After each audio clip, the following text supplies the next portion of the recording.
Assalamualaikum warahmatullahi wabarakatuh. Baiklah, pada pertemuan kali ini kita akan membahas metode dan pendekatan dalam manajemen serta sejarah manajemen.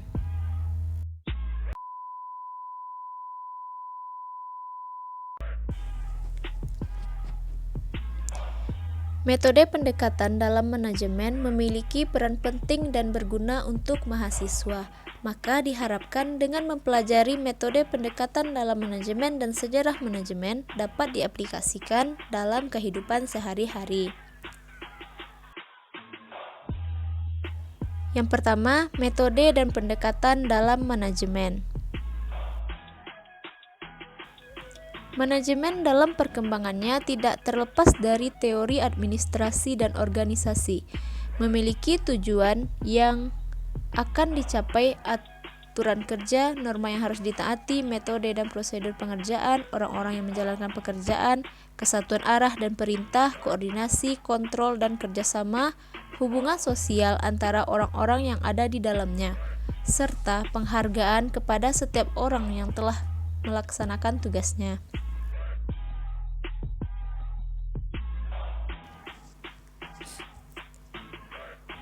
Dalam mempelajari manajemen sumber daya manusia, ada 3 pendekatan yang dapat dilakukan. Yang pertama, pendekatan mekanis, yang kedua, pendekatan paternalis, dan yang ketiga, pendekatan sistem sosial. Pendekatan mekanis atau otomatisasi. Mekanisasi adalah mengganti peranan tenaga kerja manusia dengan tenaga mesin untuk melakukan pekerjaan manusia dalam pendekatan mekanis.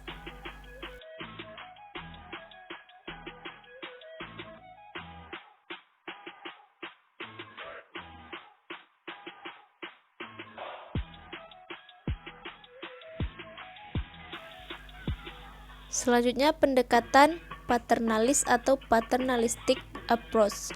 Pada pendekatan paternalis, manajer dalam kepemimpinannya untuk mengarahkan bawahannya bertindak seperti bapak terhadap anak-anaknya. Dengan adanya perkembangan pemikiran yang semakin maju dari para pekerja yang menunjukkan mereka dapat melepaskan diri dari ketergantungan manajemen.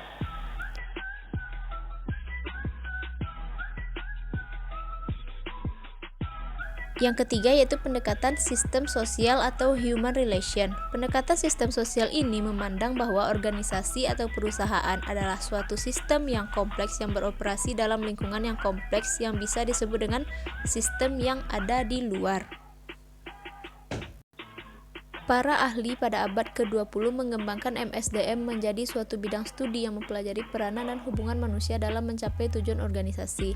Perkembangan MSDM didorong oleh beberapa masalah.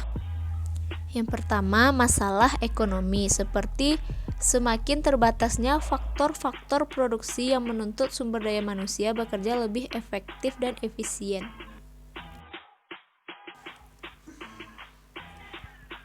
Selanjutnya, masalah politik seperti adanya persamaan hak dan keadilan dalam memperoleh kesempatan kerja, hak asasi manusia mendapat perhatian dan kerja paksa tidak dilakukan lagi, dan campur tangan pemerintah dalam mengatur perburuan semakin banyak.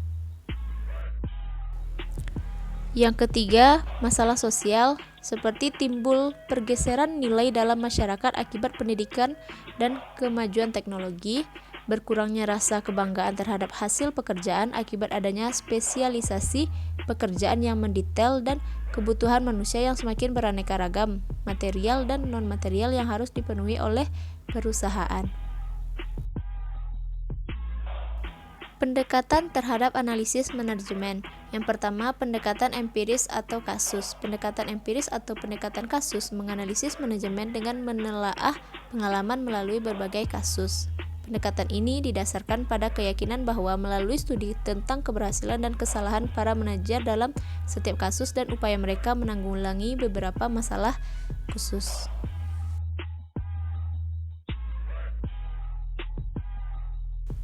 Yang kedua, pendekatan perilaku antar pribadi.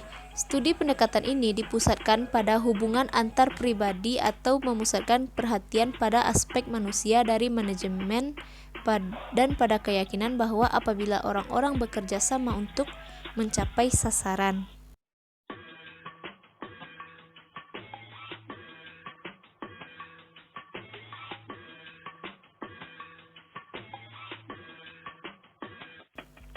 Selanjutnya, pendekatan perilaku antar kelompok atau group behavior approach.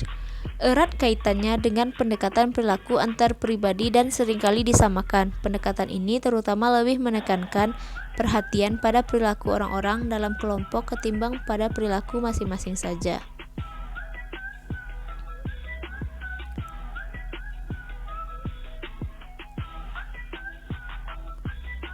Selanjutnya yaitu pendekatan teori keputusan atau decision theory approach. Pendekatan ini membangun teori tentang pengambilan keputusan, pemilihan arah tindakan dari berbagai alternatif yang mungkin, analisis proses keputusan, dan sebagainya.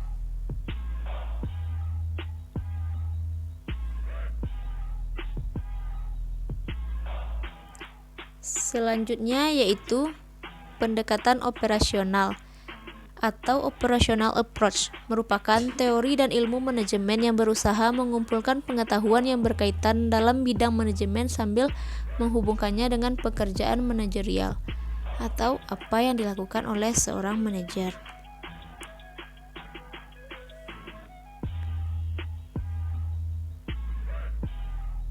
Selanjutnya yaitu sejarah manajemen.